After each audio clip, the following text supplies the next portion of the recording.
Abundant life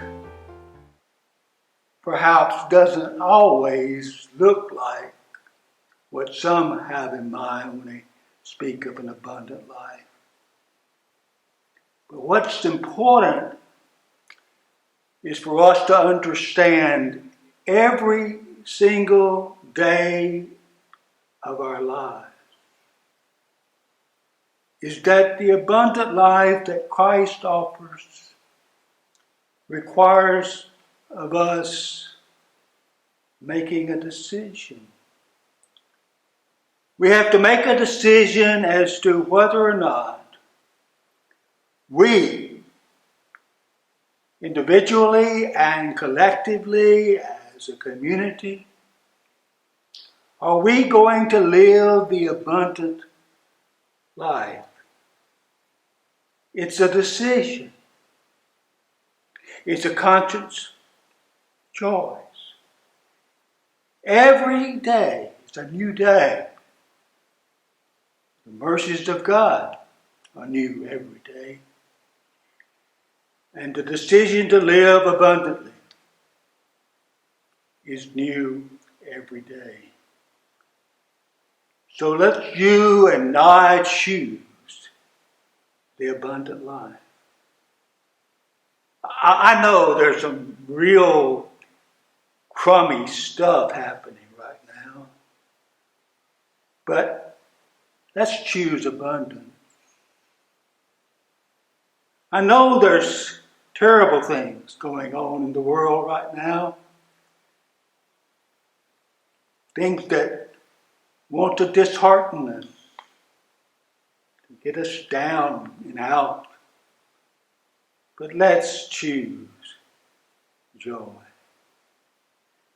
There are many today that would lead us down the road of evil and choose hate. But let's choose to love others. There are many who would lead us in the direction of turning away from what is good and true towards the Prince of Darkness. But let's choose to show grace, even as we accept grace. And let's choose to be generous. Let's choose to allow God to work in us, to you and me, to bless others. And as a result, we will in turn be blessed with abundant life. I don't know about you, but this causes me to be much more forgiving of other people, loving other people. I've been shown a grace in ways I never really considered in the past. And I've been called on to show grace in ways that I had never really considered in the past. That's abundant life.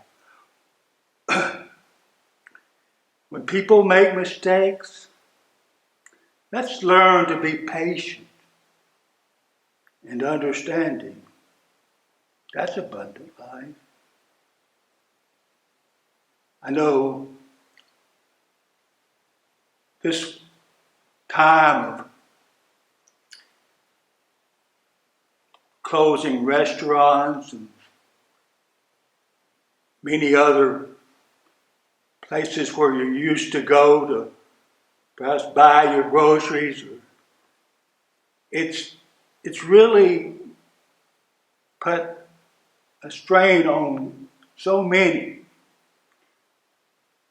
that I have thought this week how many times I've gone to my favorite restaurant, and gosh, sometimes the waitress gets the order all wrong. I think, oh, what a terrible job. But, now that the ability to eat in a restaurant is limited to takeout, I've decided that maybe it's time that I'll just eat whatever is brought to me and be grateful that somebody cares enough to share what they have. Now, don't think that I'm saying to us that we are sanctified. Sometimes I really want what I ordered. But when I can, I'm going to try to show kindness and grace. And that's what abundant life calls us to do. Luke 6:38 says, "Give, and it shall be given unto you, good measure, pressed down and shaken together and running over, shall men give into your bosom. For with the same measure that ye meet, withal it shall be measured to you again." Now, that scripture is often used when talking about our financial giving. But I believe the principle of this scripture goes way beyond that. I believe a person can make a decision to give in many ways. You can give when you smile at someone. You give when you say hello. You give when you show love to someone you just met, or someone that you know does not deserve your love at that moment. You give when you allow someone to make a mistake and you are patient and even help them to correct it. This is what I've been working on in my own life, especially the being patient part. I know I have often prayed for patience, but when I do, I say, Lord, give them now.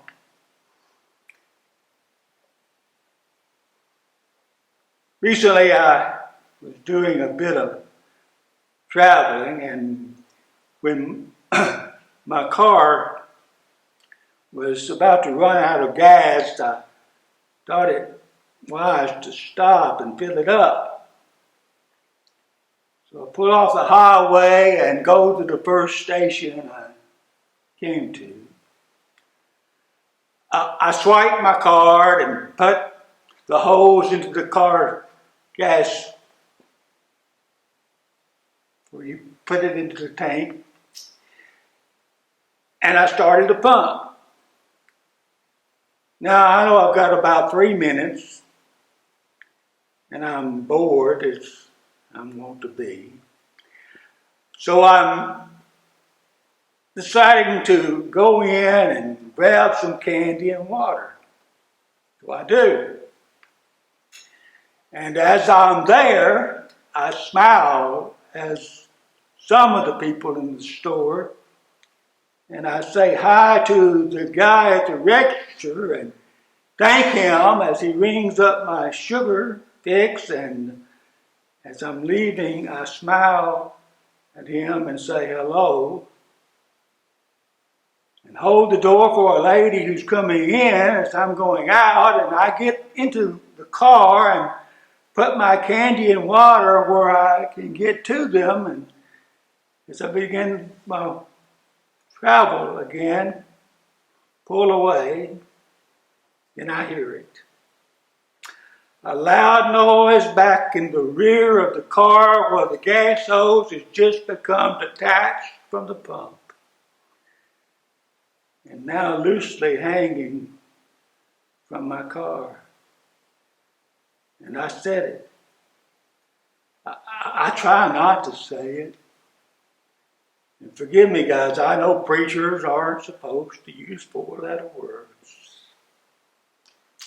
But it slipped out of my mouth before I thought about it, what I was saying. And I said, oh, crap.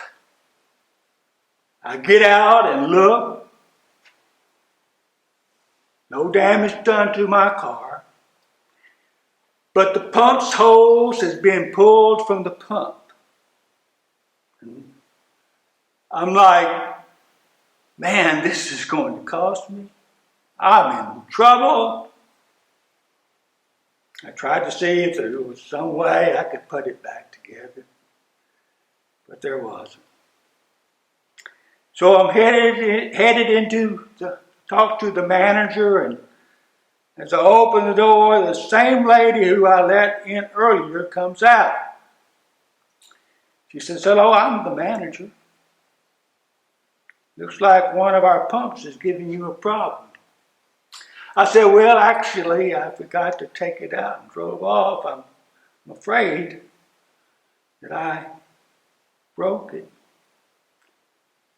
Now, I was expecting her to say, oh, what a terrible thing you've done. But she didn't. She says, oh, things like that happen. And I know that the afternoon manager will be coming in soon, and he's much taller and stronger, and he probably has seen things like this happen before. So I said, well,